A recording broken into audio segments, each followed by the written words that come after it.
The baby's lips had already turned blue. Snow was falling.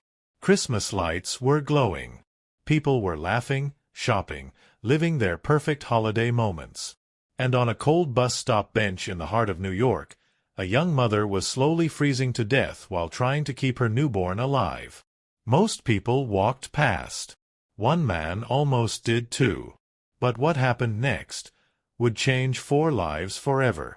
If stories about kindness, second chances, and the kind of love that saves lives mean something to you, take a moment to subscribe. Because some stories aren't just told, they stay with you. It was Christmas Eve in New York City. The kind of night that looked beautiful from a distance. Snowflakes drifted gently through the air, sparkling under golden streetlights. Store windows glowed with decorations. Families hurried by in thick coats, carrying shopping bags and warm drinks. Laughter echoed from every corner. But beauty in a city doesn't mean warmth for everyone. A black Range Rover pulled to the curb near a quiet bus stop just a few blocks from Rockefeller Center. Michael Carter stepped out first. Tall. Composed. Early 40s. The kind of man people noticed without him trying. His dark overcoat fell neatly over a tailored suit, the quiet confidence of someone who carried both power and responsibility. But his eyes told a different story. There was a heaviness there. A silence that success couldn't fix. He reached back into the car and held out his hand. A little girl jumped down into the fresh snow, her golden curls bouncing under a white knit hat. "Stay close, sweetheart," Michael said gently, adjusting her scarf. "We'll see the big tree, then head home for hot chocolate." "Okay, Daddy," Kelly said, slipping her small hand into his. She was 4 years old.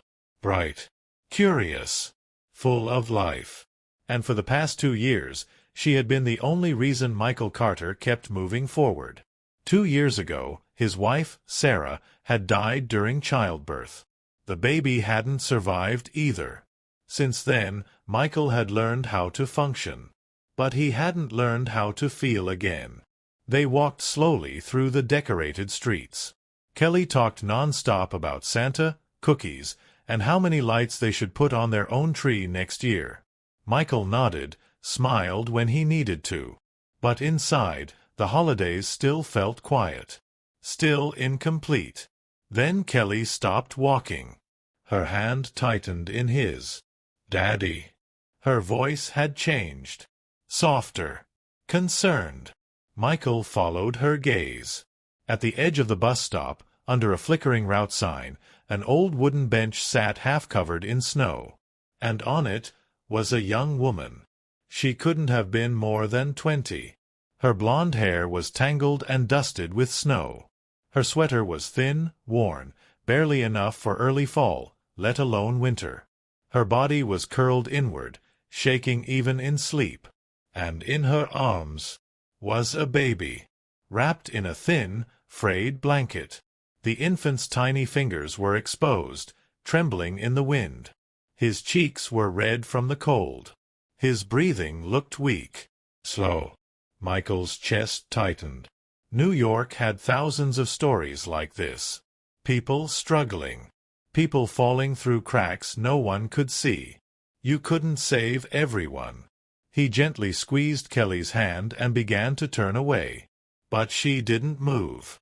"Daddy." He looked down. Her eyes were wide. "Wet." "She has a baby." Michael swallowed. "He's so little," Kelly whispered. Then her voice broke. "Daddy, he's cold." For a moment, the world around him faded. The lights. The music. The holiday noise. All he could see was that bench.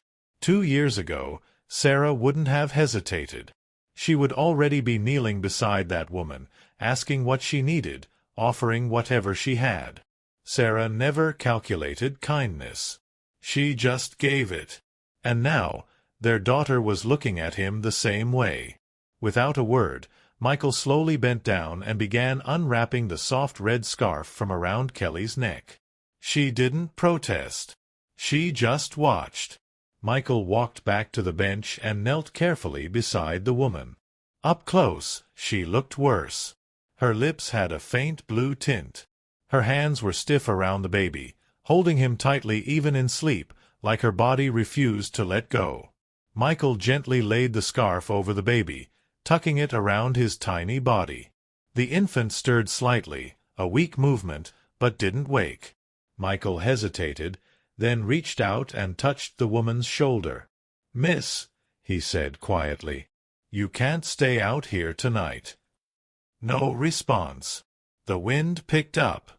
In the distance, a choir was singing Silent Night. Michael leaned closer.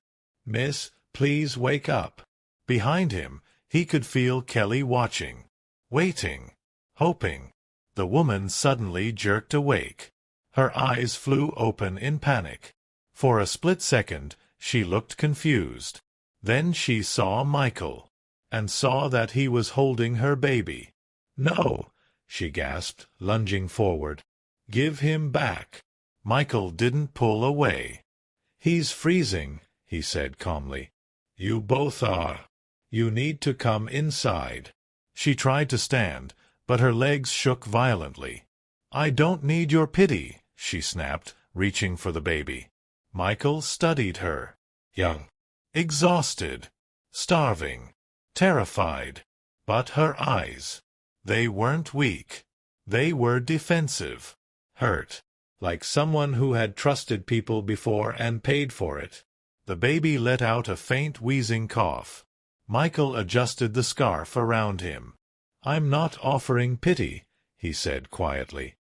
"I'm offering warmth." She hesitated. Snow was falling harder now. Her eyes moved from Michael's face to the baby, to the little girl standing a few steps away, watching with silent concern. "His name is Noah," she whispered. Michael nodded. "I'm Michael. There's a hotel a few blocks from here. You and Noah can stay there tonight." Her eyes narrowed. "People always say that," she said. "No strings. But there are always strings." Michael stepped back slightly, giving her space. "The only condition," he said, "is that it's 20 degrees outside, and your son deserves to be warm." From the car, Kelly's small voice called out, "Daddy, is the baby coming with us?" Michael looked at the woman. "That," he said gently, "is up to his mother." The young woman stared at him. Every instinct told her to run. But the baby coughed again. And slowly, very slowly, she stood and followed him toward the waiting car. The inside of the Range Rover felt unreal. Warm, quiet, safe. The young woman sat stiffly in the back seat, Noah pressed tightly against her chest as if someone might still take him away. Her eyes moved constantly, watching every reflection in the window, every small movement Michael made in the front. She hadn't spoken since they got in. Kelly twisted around in her seat, her bright eyes locked on the tiny bundle. "He's really little," she whispered. "Like a snowflake." For a moment, the young mother didn't respond. Then, softly, almost like she was afraid to say it out loud, she said, "He's 3 months." Michael glanced at her in the rear-view mirror. "What's your name?" he asked. There was a long pause. "Grace." Michael nodded once. "I'm Michael. And that little one is Kelly." Grace gave a small nod, but her arms tightened around Noah again. People didn't help for free. She had learned that lesson too many times. The car moved through the glowing streets, past holiday crowds and restaurants filled with laughter. Every block they drove felt like a different world from the one Grace had been living in. Finally, the car slowed. Grace looked up. The Archer Hotel rose in front of them, tall and elegant, its entrance glowing with golden lights. Doormen stood under a heated canopy. Inside, crystal chandeliers shimmered through the glass doors. Grace's breath caught. "This," she whispered. "This is a hotel?" Michael stepped out and opened her door. "It's the one I own." She froze. "Rich. Of course he was rich. Men like him didn't just drive luxury cars and wear coats that cost more than her entire life. Grace hesitated on the sidewalk. This kind of help always came with a price. Michael didn't rush her. He simply held the door open, his voice calm. Just for tonight. No paperwork. No questions. You and Noah need to get warm. Behind him, Kelly reached for Grace's hand. Come on, she said gently. The baby needs a bath. Something inside Grace broke a little at that. She stepped inside. The warmth hit her first.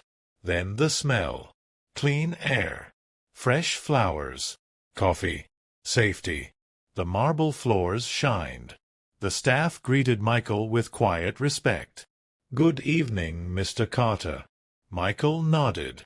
We need the Aspen suite ready. Warm meals.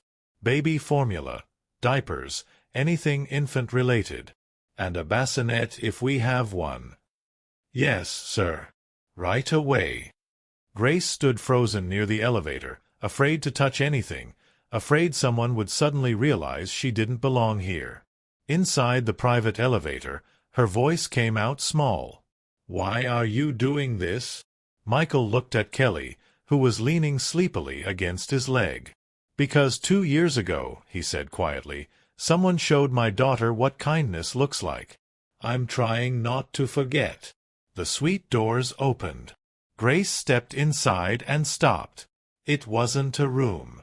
It was bigger than any apartment she had ever seen. Soft lighting. Plush furniture. Floor-to-ceiling windows showing the snowy city below. A bedroom with thick blankets.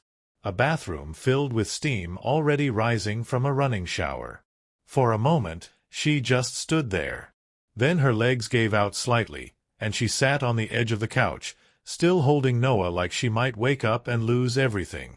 Michael placed a small bag of supplies on the table. Room service will bring food, he said. The shower's ready. There are clean towels in the bathroom. Grace looked up at him, her eyes shining but guarded. Are you staying? Michael shook his head. No. You need space. We live a few blocks away. You'll be safe here. Safe. The word felt dangerous. Like hope. Kelly walked over and gently touched Noah's tiny hand. Merry Christmas, little snowflake, she whispered. Michael lifted his daughter into his arms. We'll check on you tomorrow, he said softly. Grace swallowed hard. Thank you. He nodded once. Merry Christmas, Grace. And then they were gone. For a long moment, Grace didn't move. The room was quiet. Too quiet. Slowly, she stood and carried Noah into the bathroom. Steam filled the air. She laid him carefully on a pile of towels near the door where she could see him. His breathing was steadier now. His cheeks were no longer blue. When she stepped under the hot water, the warmth hit her skin like a shock. She didn't realize she was crying until her shoulders started shaking. Not loud sobs. Just silent tears mixing with the water. Weeks of cold. Months of fear. Nights of choosing whether she should eat or save food for Noah. All of it washed down the drain. After the shower, wrapped in a thick robe, she sat on the bed and fed Noah the formula that had already been delivered. He drank slowly, his tiny hand gripping her finger. You're safe tonight, she whispered. For the first time in months, she believed it. That night, Grace built a small wall of pillows around Noah on the giant bed and lay beside him, one hand resting on his chest. She told herself she wouldn't sleep. But exhaustion didn't ask permission. Christmas morning sunlight woke her. For a moment, she panicked. Then she saw the room. And remembered. A soft knock came at the door. Grace froze. Carefully, she walked over and looked through the peephole. Kelly stood outside, bouncing on her toes, holding a small gift bag. Behind her stood an older woman in a neat wool coat, her silver hair pulled tightly into a bun. Grace opened the door slowly. "Merry Christmas," Kelly announced. "I brought presents for Noah." The older woman stepped forward. "I'm Mrs. Hill," she said formally. "The Carter family housekeeper. Mr. Carter asked me to check if you needed anything." Grace pulled the robe tighter around herself. "We're fine," she said quickly. "Really? We won't be here long." Mrs. Hill studied her for a moment.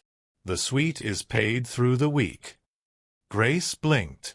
"A week?" Pride rose immediately. "I can't accept that." Mrs. Hill's voice softened, just slightly. "Sometimes accepting help takes more strength than refusing it."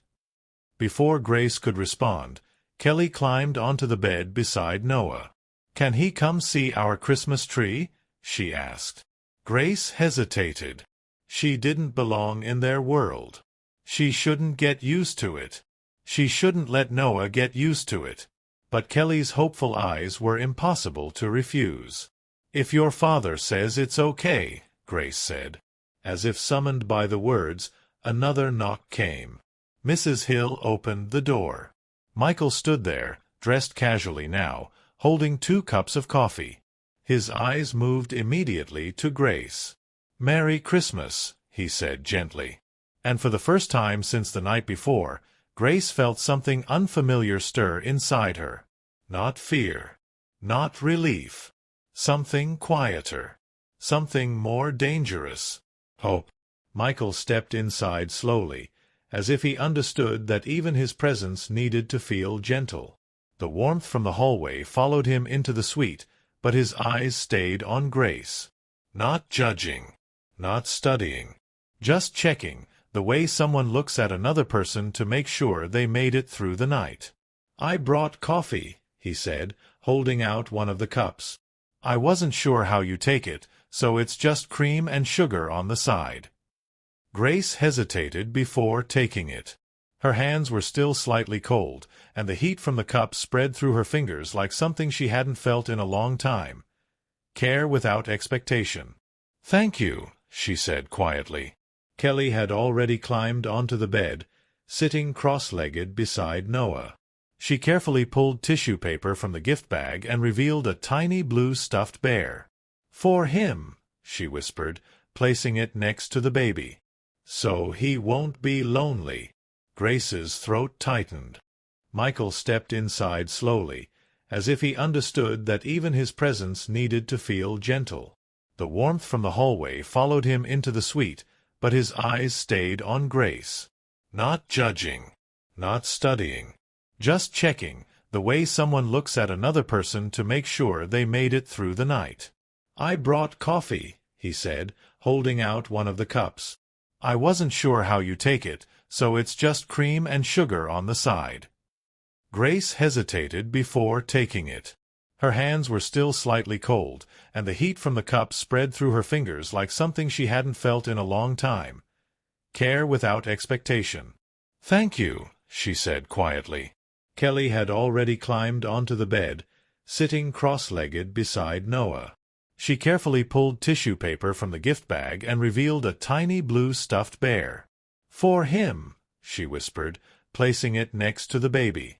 "So he won't be lonely." Grace's throat tightened. "He won't be," she said softly. "Thank you, Kelly." Mrs. Hill stood near the door, watching the scene with the quiet attention of someone who noticed everything but spoke very little. Michael set his coffee down and looked around the room. "Did you sleep?" he asked. Grace nodded. "The first real sleep I've had in months." There was honesty in her voice. And something else, too, the fear that this might disappear. Michael seemed to understand. "You don't have to rush anywhere," he said. "Take the week. Rest. Figure things out." Grace's fingers tightened around the coffee cup. "I don't want charity." Michael didn't react right away. He stepped closer, but kept his voice calm. "This isn't charity," he said. "It's breathing room." She looked at him, searching his face for the hidden condition she still believed had to be there. "People don't just help like this," she said quietly. Michael held her gaze. Some people do. The room fell into a gentle silence. Then Kelly slid off the bed and ran to her father. "Can they come see our tree now?" she asked. Michael looked at Grace, not answering for her. Grace hesitated. She knew this world wasn't hers. The polished floors, the quiet confidence, the life where people didn't count coins before buying food. Getting closer to it felt dangerous, because leaving it later would hurt. "I don't really have anything to wear," she admitted. Michael nodded like he had expected that answer. "The hotel boutique is open," he said. "You can pick whatever you need. Just have them charge it to the suite." Grace immediately shook her head. "I can't, Grace." His voice wasn't forceful, but it was steady. "Consider it a Christmas gift. For you. For Noah. Nothing more." Mrs. Hill spoke gently from the door. "You'll need warm clothes for the baby as well." Grace looked down at Noah, wrapped in borrowed blankets. His tiny fingers were finally relaxed, his breathing even. Pride and reality wrestled inside her. Reality won. "Thank you," she whispered. An hour later, Grace stepped into the hotel lobby again, but this time she didn't look like someone who had been sleeping on a bench. Simple jeans. A soft cream sweater. A warm coat. Nothing extravagant, but clean, fitted, human. Noah was bundled in a new snowsuit, his face barely visible under the soft hood.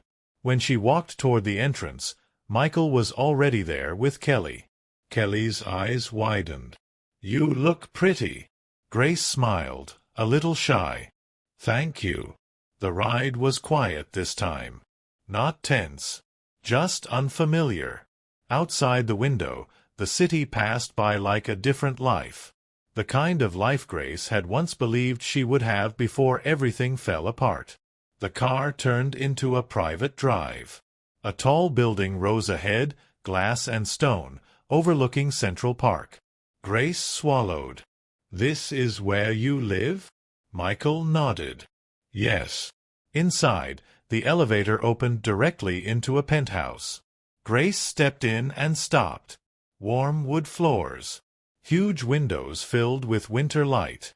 A Christmas tree stood in the corner, tall and glowing, covered in gold and red ornaments.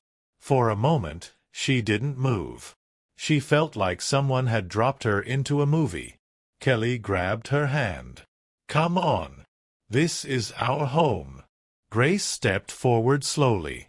Michael watched her carefully. "You're safe here," he said. The words hit deeper than he probably realized. Breakfast was already waiting.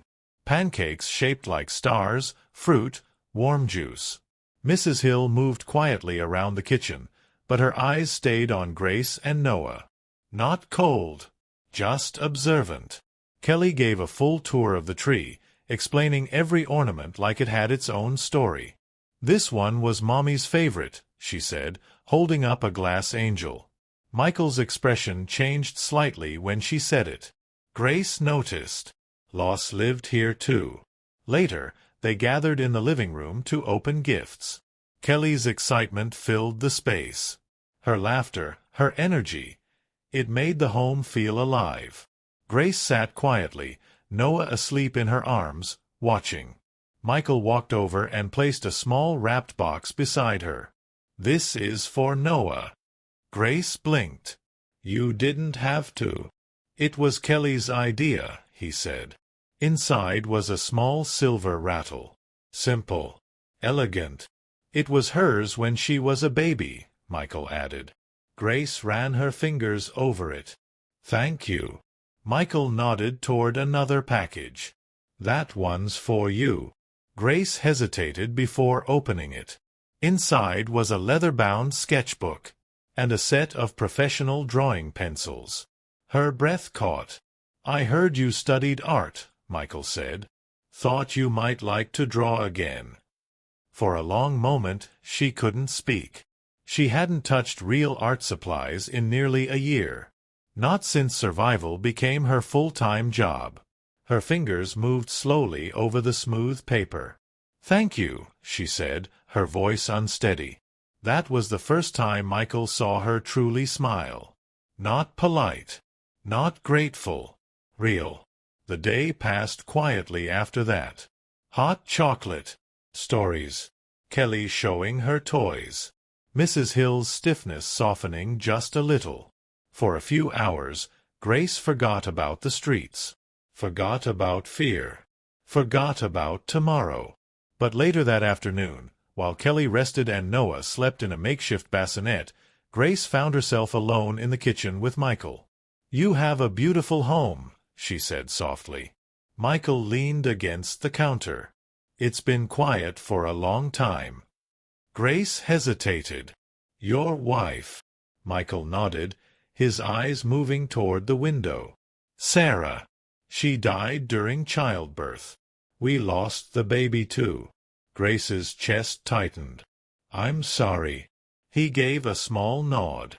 Then he looked back at her. "How did you end up out there, Grace?" She stared down at the pencil in her hand. For a moment, she thought about giving the short version. But something about his honesty made her answer honestly too. "I was in college. Fine arts. Scholarship." She swallowed. "Then I got pregnant." Michael didn't interrupt. "The father left. My parents told me to choose, the baby or their support." Her voice dropped. "I chose Noah."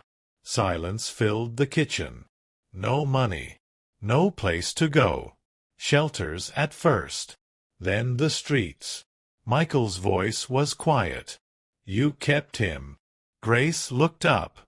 "I never thought about not keeping him." Their eyes met. Two people who had lost different lives, but understood the same pain. The moment broke when Noah cried from the living room. Grace moved immediately, instinct taking over. Michael watched her pick up her son, her entire world in her arms. And something shifted in his expression.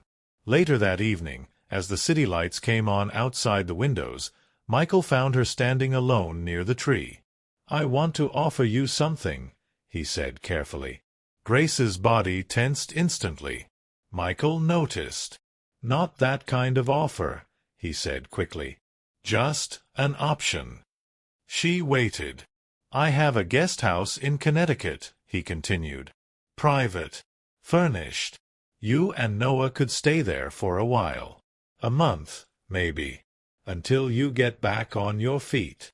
Grace stared at him. "Why?" Michael took a breath. "Because my wife once made me promise something," he said. "She asked me to teach Kelly that kindness matters more than anything." He paused. "And when Kelly saw you on that bench, she reminded me." Grace looked down at Noah, sleeping against her shoulder. A month. A roof. Safety. But help always came with a cost. "I'll only stay," she said slowly, "if I can work. I don't want to live off anyone." Michael nodded immediately. "Then we'll find something for you to do." Grace looked up at him. For the first time, she wasn't just afraid. She was standing at the edge of something bigger, something that could change everything. And she wasn't sure yet whether to step forward or walk away. Michael didn't rush her answer. He simply nodded once, as if the decision already belonged to her. "You don't have to decide tonight," he said quietly. "Take your time." Grace looked down at Noah again. His small hand rested against her sweater, fingers curled, trusting without question. Time. 4 months. Time had only meant surviving the next night. The next meal. The next place that wouldn't push them away. Now someone was offering her space to think. That alone felt unfamiliar. They left the penthouse later that evening, the city already glowing under a fresh layer of snow. Kelly hugged Grace tightly before they left. "You're coming back, right?" she asked. Grace hesitated, then nodded. "Yes. I'll see you soon." Kelly smiled like that was the best news she'd heard all day. Back at the hotel, the quiet felt different. Not empty, just heavy with choices. Grace fed Noah, changed him, and laid him carefully on the bed. Then she sat beside him, the sketchbook Michael had given her resting in her lap. She opened it slowly. The pages were clean, smooth, untouched. For a long moment, she just stared at them. Then she picked up a pencil. The first lines came carefully, soft, uncertain. She drew Noah first. The curve of his cheek, the tiny nose, the peaceful way he slept even after everything they had been through. Then she drew Kelly. Big eyes, bright smile, that fearless kindness only children seem to have. And then, without meaning to, her hand began to move again. She drew Michael. Not the suit, not the car, not the life. She drew his eyes, the quiet sadness behind them, the gentleness, the way he had looked at her on that bench, like she was a person, not a problem. Grace stopped and stared at the page. Hope was dangerous, but for the first time in a long time, it was there. The next morning came with clear sunlight reflecting off the snow. Grace packed slowly. There wasn't much. A few clothes, Noah's new things, the sketchbook and pencils. Mrs. Hill arrived shortly after. "The car will be ready in an hour," she said. "Breakfast is waiting downstairs." Grace nodded. "Thank you for everything." Mrs. Hill studied her for a moment. "Mr. Carter is a good man," she said carefully. "Sometimes too good." Grace understood the meaning behind the words. Kindness could be taken advantage of. "I won't hurt him," Grace said quietly. Mrs. Hill gave a small nod. "I believe you." In the kitchen, Kelly sat at the table swinging her legs, talking about the guest house like it was her personal kingdom. "There's a pond, and a big tree, and ducks in the spring." Grace listened, trying not to let the warmth in her chest turn into attachment. Temporary, she reminded herself. This was temporary. Michael joined them a few minutes later, already dressed for work.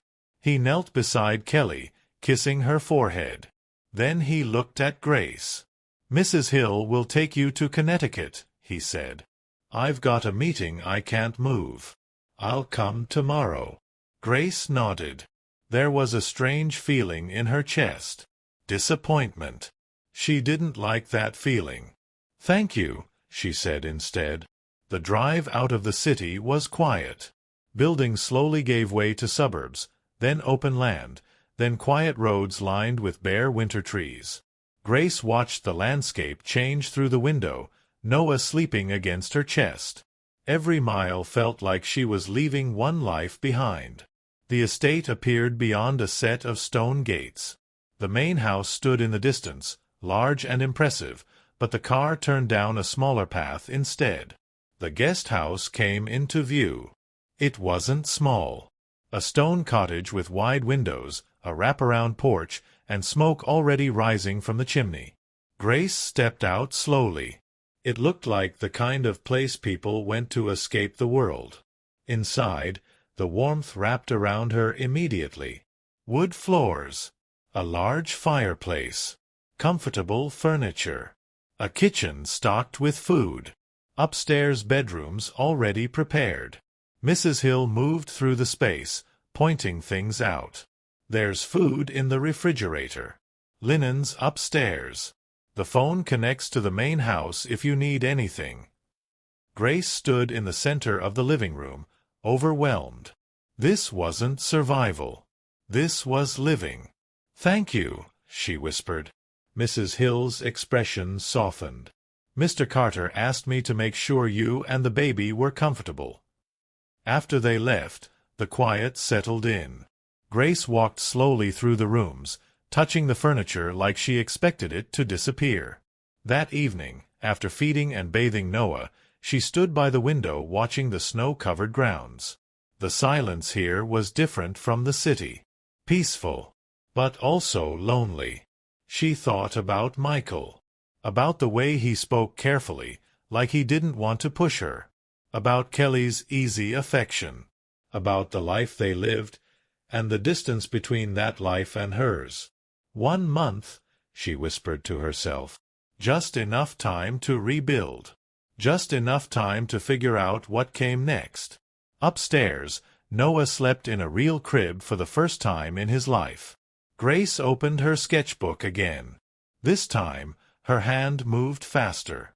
She drew the cottage, the trees, the snow, the quiet. Then she drew hands. Her own. Rougher now. Noah's. Small and new. And then Michael's. Strong. Careful. The way he had held her son like he mattered. When she finished, she closed the sketchbook and sat beside Noah's crib. For the first time since he was born, she allowed herself to imagine a future that wasn't built on fear. Morning sunlight woke her early. The cottage felt warm, almost peaceful. She made breakfast with Noah balanced on her hip, amazed at the simple luxury of not worrying about where the next meal would come from. Then there was a knock at the door. Kelly burst in, bundled in a pink snowsuit. "Can we play in the snow?" she asked immediately. Mrs. Hill stood behind her. "Mr. Carter called," she added. "His meeting is taking longer than expected. He'll return tomorrow." Grace felt something she didn't expect. Disappointment again. They spent the morning outside.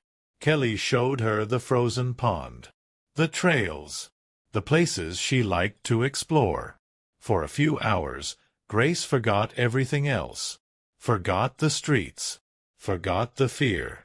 Forgot that this life wasn't really hers. When they returned to the cottage, Mrs. Hill had prepared lunch. She even sat with them, watching as Grace fed Noah. "You're good with children," Mrs. Hill said.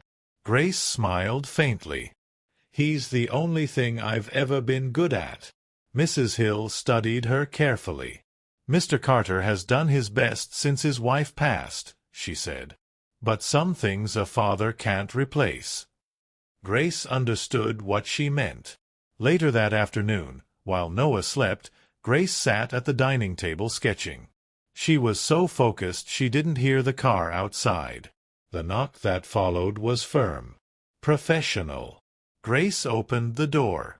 A man in a suit stood there, holding a laptop and a folder. "Miss Miller," he said. "I'm Jason. Mr. Carter asked me to deliver these." Grace hesitated. "What is it?" "Remote work options," he explained. "Administrative, design, data support. Positions you can do from here." Grace took the laptop slowly. This wasn't charity. This was work. Opportunity. "Mr. Carter should return tomorrow," Jason added. "He wanted you to have something to start building independence." After he left, Grace sat on the couch and opened the folder. Real positions. Real pay. Flexible hours. She stared at the screen, emotion rising slowly. He hadn't just given her shelter. He had given her a way forward. That evening, after putting Noah to bed, she submitted an application for a graphic design position. Then she returned to her sketchbook. For the first time in months, she wasn't drawing to remember the past. She was drawing what the future might look like. The next day, she woke early, nervous without knowing why. She checked her email 3 times before breakfast. Nothing yet. Around noon, there was another knock. Kelly stood outside, breathless with excitement. "Daddy's home," she announced. Grace felt her heart skip. Then Kelly added, smiling wide, "He wants to know if you'll come to dinner tonight." Grace stood there for a moment, the words settling in. Because suddenly, this didn't feel like a temporary arrangement anymore. And that scared her more than anything. Grace didn't answer right away. Kelly stood on the porch, bouncing slightly in the cold, her cheeks pink from the winter air, her eyes bright with excitement. "He said 6 o'clock," Kelly added. "And he said, you should bring your drawings." That part caught Grace off guard. "My drawings?" she asked quietly. Kelly nodded proudly, like she had delivered very important news. "He said he wants to see what you've been working on." Grace felt a strange warmth spread through her chest, followed immediately by something heavier. Nervousness. Because this wasn't just dinner. This was stepping deeper into his world. And the deeper she stepped, the harder it would be to walk away. "Okay," she said finally. "We'll be there." Kelly clapped once, satisfied, then ran back toward the main house, her small boots crunching through the snow. When the door closed, the cottage felt quieter than before. Grace stood there for a moment, Noah resting against her shoulder, his soft breathing warm against her neck. "Dinner," she whispered to him. The word felt simple, but the meaning behind it wasn't. The afternoon passed slowly. Grace tried to work, opening the laptop Jason had delivered, reviewing the design assignment she had submitted. But her focus kept drifting. To 6 o'clock. To Michael. To the feeling she hadn't been able to ignore since Christmas morning. Something was changing, and she didn't know if she was ready for it. Around 4, she checked her email again. Still no response about the job. The uncertainty pressed quietly against her thoughts. This life here was warm, safe, but it wasn't hers. Not yet. Maybe not ever. By 5, she gave up trying to work. Instead, she went upstairs and opened the small closet Mrs. Hill had stocked with extra clothes. There weren't many options, but she chose carefully. Dark jeans, the cream sweater from the hotel, a simple necklace she hadn't worn since before Noah was born. She brushed her hair slowly, twisting it back, then letting it fall again. She wasn't trying to impress anyone. At least, that's what she told herself. Noah was dressed next. A soft gray outfit, warm socks, the little blue bear Kelly had given him tucked beside him in the carrier. When she finally stepped outside, the sky was already darkening, the lights from the main house glowing through the trees. Each step toward it felt heavier. Not because she was afraid of Michael, but because she was afraid of how much she was starting to trust him. The front door opened before she knocked. Michael stood there. For a moment, neither of them spoke. He wasn't wearing a suit, just a dark sweater and jeans. Relaxed. Human. But his eyes softened when he saw her. "Hey," he said quietly. "Hi." There was a pause. Not awkward, just full of things neither of them knew how to say yet. Then Kelly came running from behind him. "You came." Grace laughed softly. "I said I would." Inside, the house felt warmer than before. The dining room was already set. Candles lined the table. Real ones. The soft light reflected against polished wood and glass. Mrs. Hill moved quietly in the background, adjusting plates, checking details. "I hope you like roast chicken," Michael said, pulling out a chair for Grace. "It smells amazing," she replied. Dinner started slowly. Kelly did most of the talking, telling long, dramatic stories about the frozen pond, the ducks that would come back in spring, and the snowman she planned to build tomorrow. Michael listened the way good fathers do. Not distracted. Not checking his phone. Fully there. Grace watched him when he wasn't looking. The patience. The quiet warmth. The way Kelly leaned into him without thinking. And for a moment, something inside her hurt. Because Noah didn't have that. Not yet. Halfway through dinner, Michael glanced toward the sketchbook beside Grace's chair. "Can I see them?" he asked gently. Grace hesitated. Her drawings felt personal. Private. Pieces of a life she hadn't been brave enough to believe in again. But she nodded and handed it to him. He didn't flip through it quickly. He took his time. Each page, each line, each shadow. His expression changed slowly. Surprise. Then something deeper. When he finally looked up, his voice was quiet. "Grace, these are really good." She gave a small shrug. "I used to be better." Michael shook his head slightly. "You didn't lose the talent. You just stopped having the space to use it." He turned the page again. Kelly at the pond. Noah sleeping. Then the sketch of him. Michael paused. Grace felt heat rise to her face. "I didn't mean to." "I'm glad you did," he said softly. There was something in his voice now. Something more personal. "What did you want to do?" he asked. "Before everything changed?" Grace stared down at the table. "I wanted to illustrate books," she admitted. "Children's books. Stories. Small moments. The kind that make people feel something." Michael closed the sketchbook carefully. "You still can." She gave a quiet, tired smile. Single moms without degrees and without connections don't usually get second chances in that world. Michael leaned forward slightly. "Then we make one." She looked up. He didn't sound like he was offering comfort. He sounded like he believed it. After dinner, they moved into the living room. Kelly curled up with a blanket and one of her books. Noah slept in the carrier beside the couch. The house felt calm, peaceful, normal. Michael disappeared briefly to take a phone call. Grace noticed the shift immediately. His voice was lower, more tense, his shoulders tight.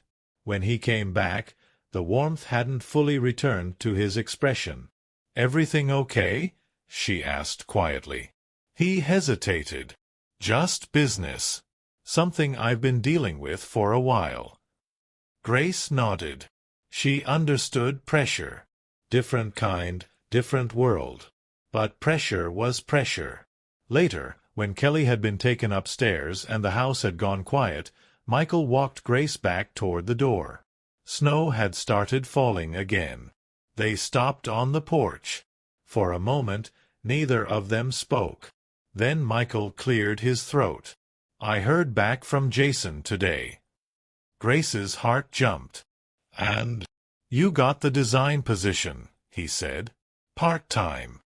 Flexible hours. You can start Monday if you want it." Grace blinked. "You're serious?" Michael smiled. "I wouldn't joke about that." For a second, she couldn't speak. This wasn't shelter anymore. This was independence. "I want it," she said finally. Michael nodded. "I thought you might." They stood there in the quiet snow. Then Grace asked the question she had been holding back for days. "Michael, why are you really doing all this?" He didn't answer right away. He looked out across the dark yard, the falling snow catching in the light. "When my wife died," he said slowly, "I kept moving. For Kelly. For the company. For everyone who expected me to keep things together." He paused. "But I stopped feeling anything."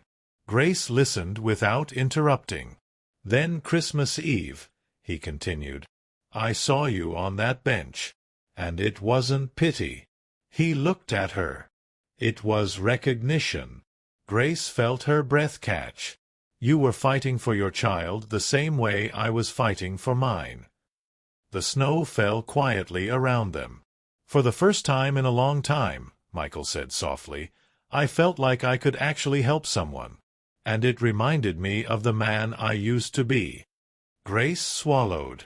"I think we're helping each other," she said. Michael's smile was small, real. "I think we are too." He stepped back then, giving her space. "Good night, Grace." "Good night." As she walked back toward the cottage, Noah sleeping peacefully against her, Grace realized something she hadn't wanted to admit. This wasn't just gratitude anymore. And that realization scared her. because the deeper her heart stepped into this life, the more it would hurt if one day she had to walk away from it. The days that followed settled into a rhythm that felt almost peaceful. Almost. Grace woke early each morning to Noah's soft sounds from the crib. Sunlight came through the cottage windows, warm and quiet, nothing like the harsh mornings she used to wake up to on the street. There was no rush anymore. No fear of being told to move. No counting coins before breakfast. She would feed Noah, hold him close for a few extra minutes, breathing in that warm baby scent that always reminded her why she had fought so hard. Then she would open the laptop. The design work wasn't complicated at first. Internal graphics, small layouts, basic digital content for Carter Investments. But to Grace, it meant everything. It meant she wasn't just surviving. She was building something again. Noah would nap beside her while she worked at the dining table, the sketchbook always within reach. Sometimes she switched between digital work and pencil drawings, her hands remembering what they used to do before life became about endurance instead of creation. In the afternoons, Kelly often appeared. Sometimes with Mrs. Hill. Sometimes with Michael. Kelly had formed a quiet attachment to Noah. She would sit beside him, talking softly as if he understood every word. "You're gonna walk before summer," she told him one day.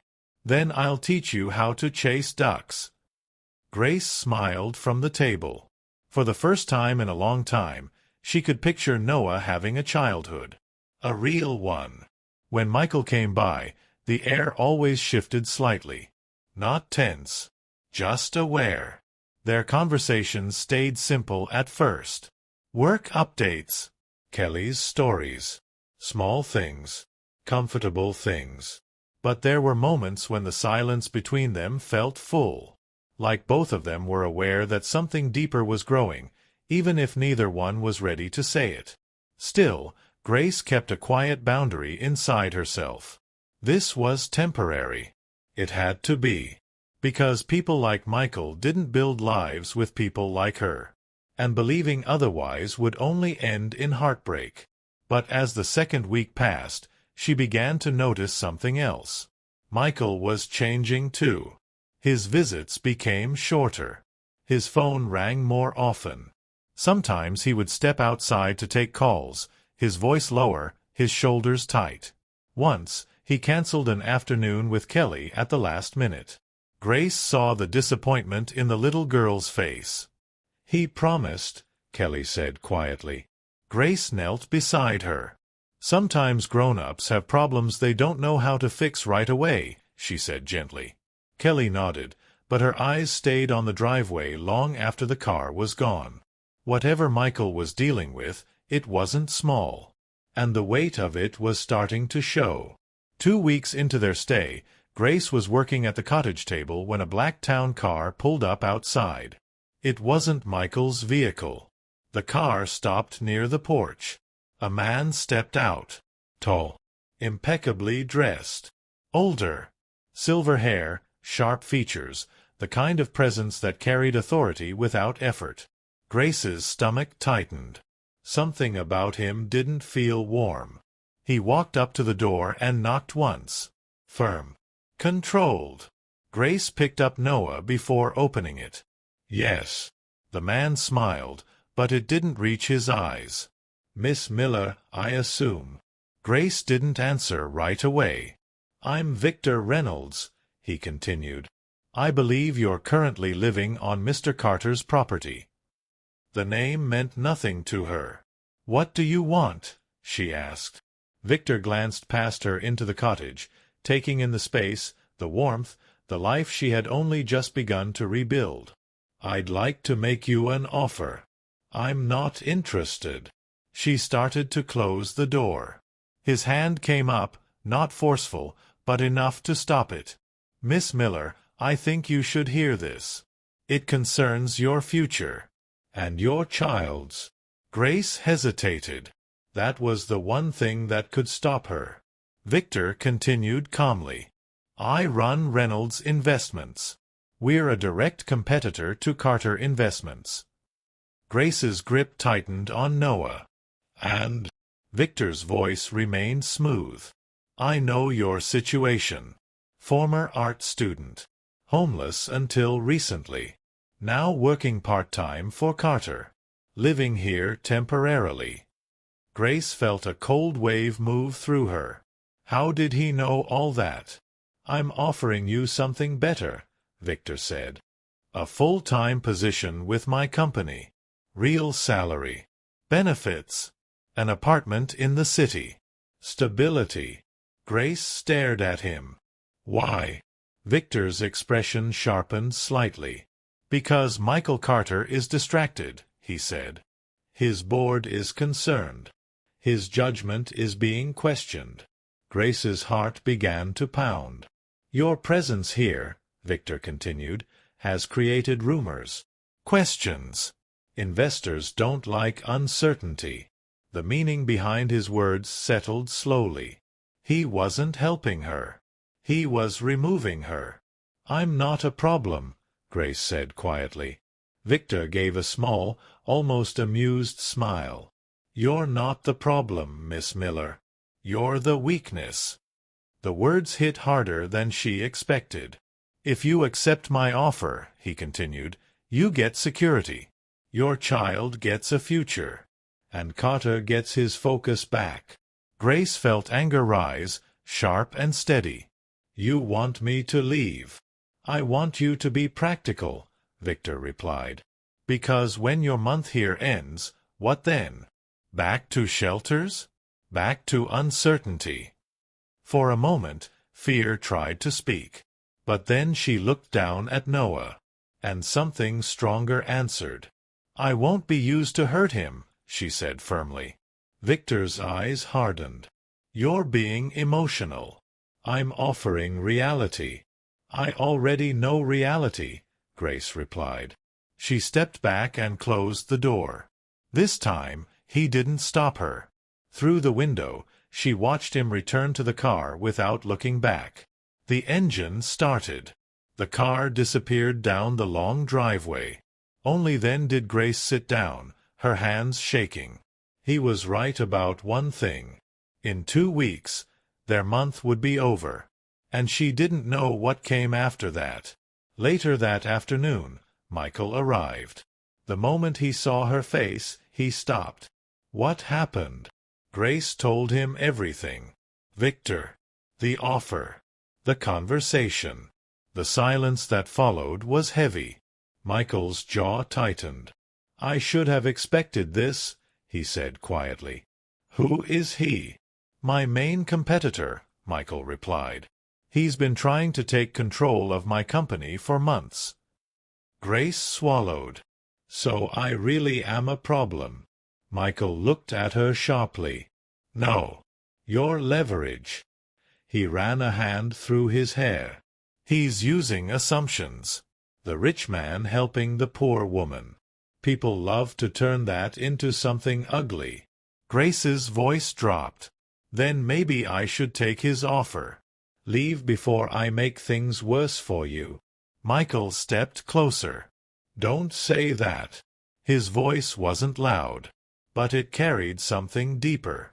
You are not the problem in my life, Grace. The words hung between them. Outside, the snow began falling again. And for the first time since Victor Reynolds had left, Grace realized this situation wasn't just complicated. It was becoming dangerous. Grace held Noah a little tighter as the snow fell outside the cottage windows. Michael stood a few feet away, his hands in his pockets, his expression controlled but tense.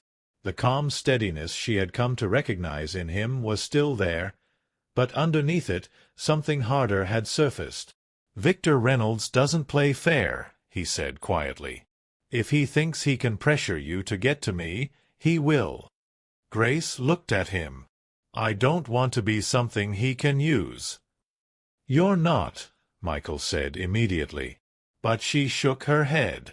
Be honest with me. Investors are talking. Your board is worried. He wouldn't have come here if this wasn't affecting your business. Michael didn't answer right away. That silence told her enough. Grace lowered her eyes. "I won't be the reason you lose everything." Michael stepped closer, his voice calm but firm. "You're not the reason for any of this. Reynolds has been coming after my company long before you and Noah came into my life." "But now he has a story," Grace said. "A rich CEO bringing a homeless woman to live on his property. People love that kind of scandal." Michael let out a slow breath. "Yes," he admitted. "He has a story." Grace swallowed. "Then maybe the simplest solution is for me to leave." The words came out steady, but her chest tightened the moment she said them. Michael's expression changed immediately. No, it wasn't loud, but it was absolute. Grace looked up, surprised by the intensity in his voice. "I mean it," he continued. "If you leave because he pushed you out, he wins. And I don't run my life based on what men like him want." Grace studied his face. There was anger there. Not at her. At the situation. At the pressure closing in around them. But there was something else too. Something personal. "You don't understand," she said softly. "I've spent months fighting just to keep Noah safe. I can't afford to be part of a war between powerful men." Michael's voice softened. "You won't be." He stepped closer, lowering his tone. "I won't let Reynolds touch your life. Or your son's." For a moment, the only sound was the quiet crackle of the fire. Then Noah stirred, making a small restless sound. Grace rocked him gently, her instincts calming him before he fully woke. Michael watched her, something thoughtful passing through his eyes. "Grace," he said quietly, "look at me." She did. "This isn't just about business anymore," he said. The words hung between them. Grace's heart began to beat a little faster. "Reynolds is trying to turn you into a weakness," Michael continued. "But the truth is, you're the strongest thing that's happened in my life in a long time." Grace blinked. She hadn't expected that. Michael hesitated, like he was choosing his next words carefully. "Since Christmas Eve," he said, "Kelly's been happier. She laughs more. She talks about the future again. She needed something in her life that wasn't grief." Grace felt her throat tighten. "She needed you," Michael finished. The weight of those words settled slowly. Grace looked down at Noah, then back at Michael. "I didn't come here to become part of your family." "I know," Michael said. "But sometimes life doesn't ask permission before it changes things." The air between them felt different now. Not uncomfortable. Just honest. Grace stepped back slightly, needing space to think. "This still doesn't change reality," she said. "In 2 weeks, our month here ends. Reynolds is right about one thing.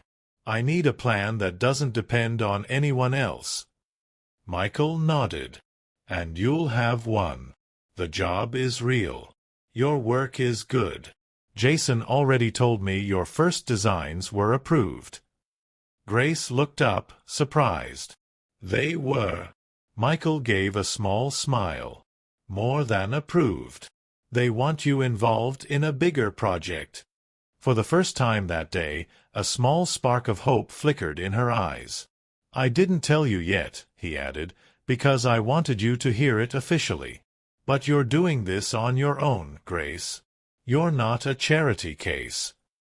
The words mattered more than he probably realized, because that fear had been sitting quietly inside her from the beginning, that this life wasn't earned, that it could disappear the moment someone decided she didn't belong.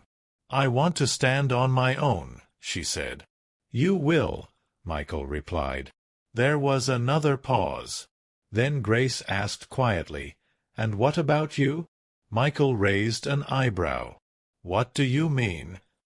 "You're fighting a takeover. Your board is nervous. The press is probably watching everything you do. And I'm still here, living on your property. Michael gave a tired smile.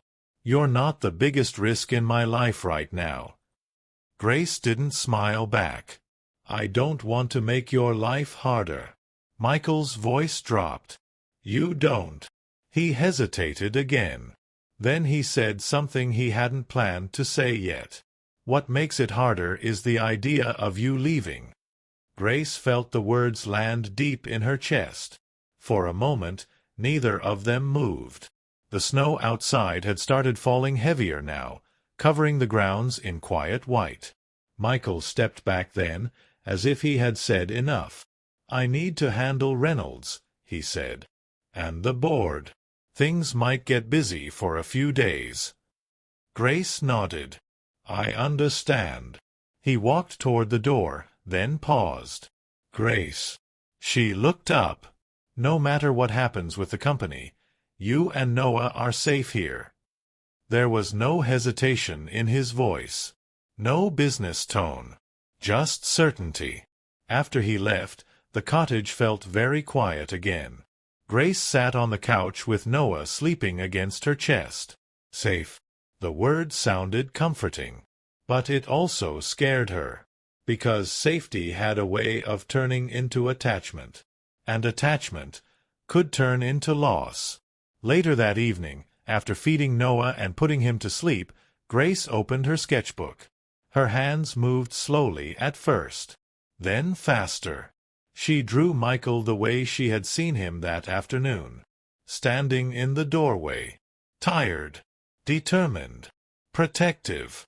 When she finished, she stared at the page for a long time. Then she closed the sketchbook quickly, as if she had just admitted something to herself she wasn't ready to face. Because the truth was becoming harder to ignore. This wasn't just gratitude anymore. This wasn't just survival. Somewhere between the bench on Christmas Eve and this quiet cottage, Grace Miller had begun to fall for Michael Carter.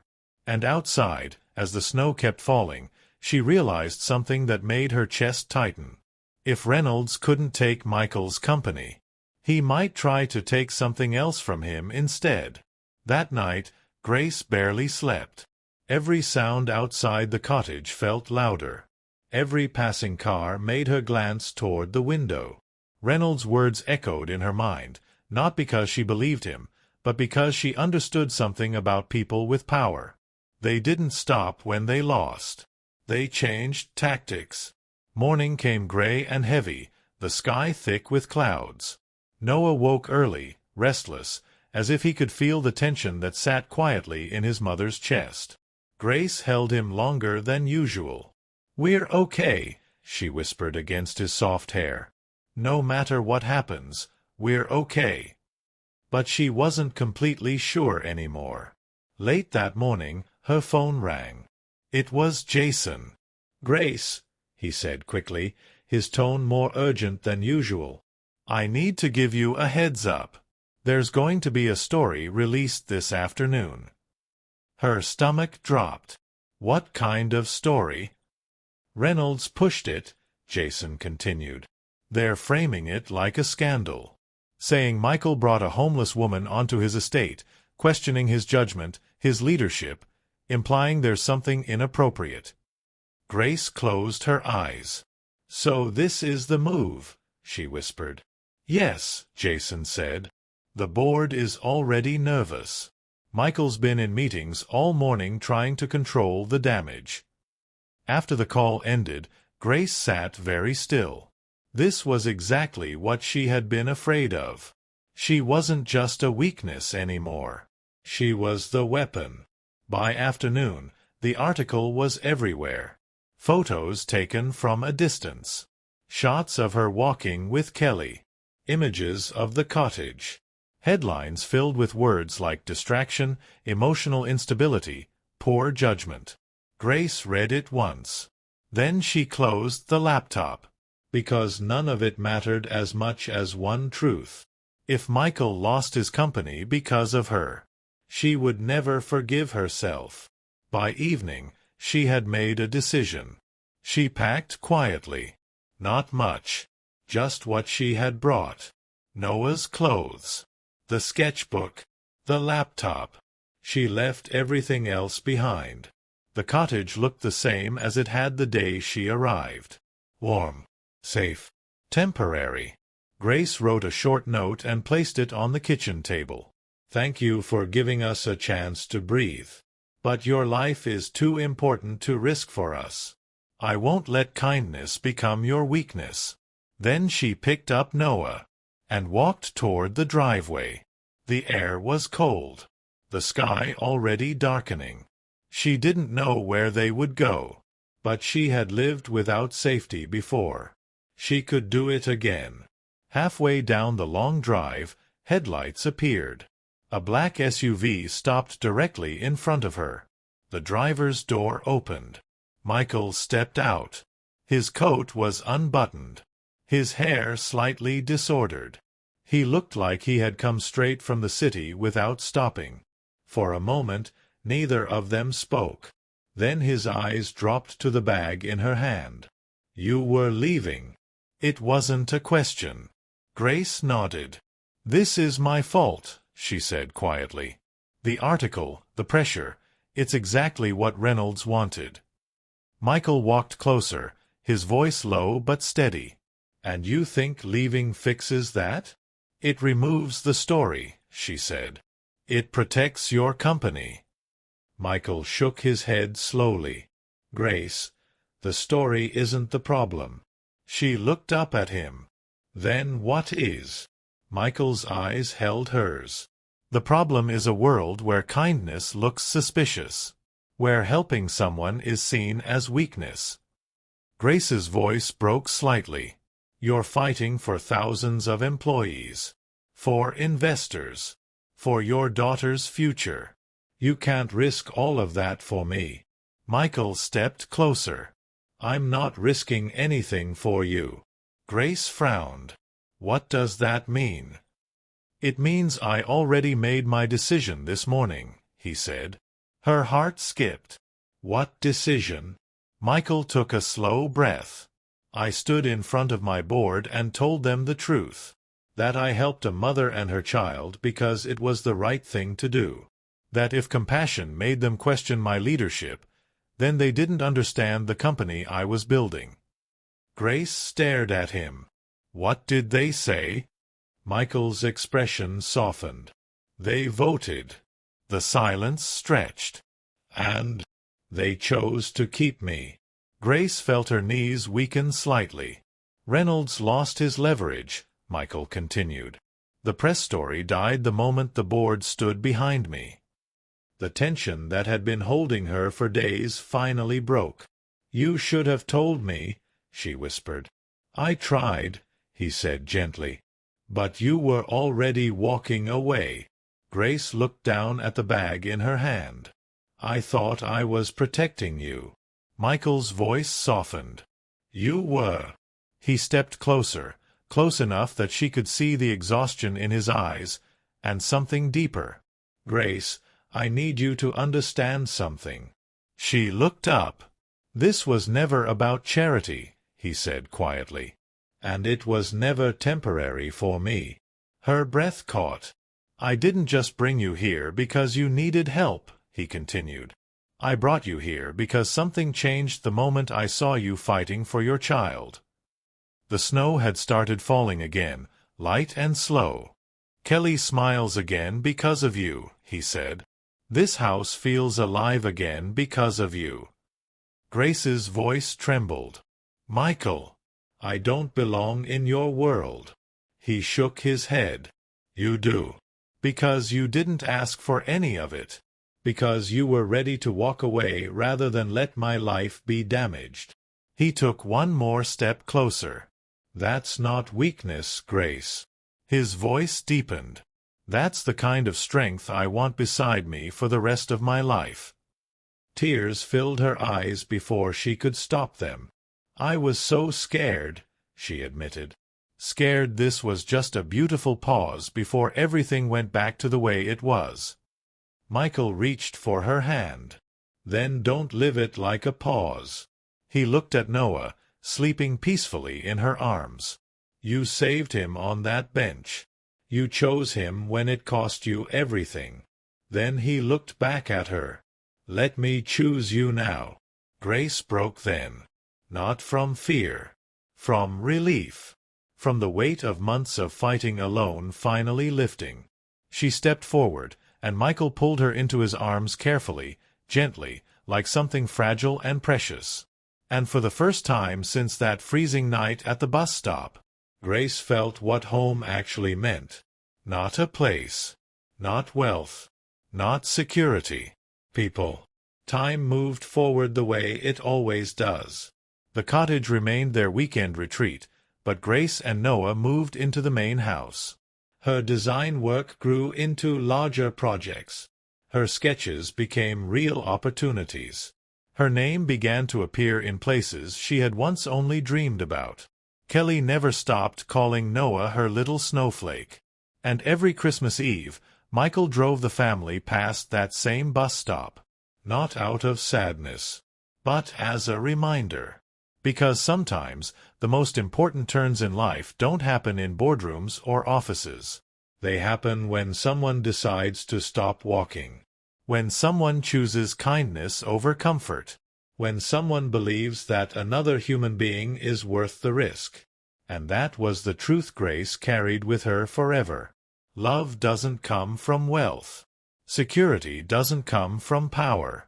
The strongest families aren't built by blood or money. They're built the moment someone looks at another person in their darkest hour and says, "You're not alone anymore." If this story touched your heart, please subscribe for more stories that remind us what humanity really means. And tell us in the comments which country or region you're watching from.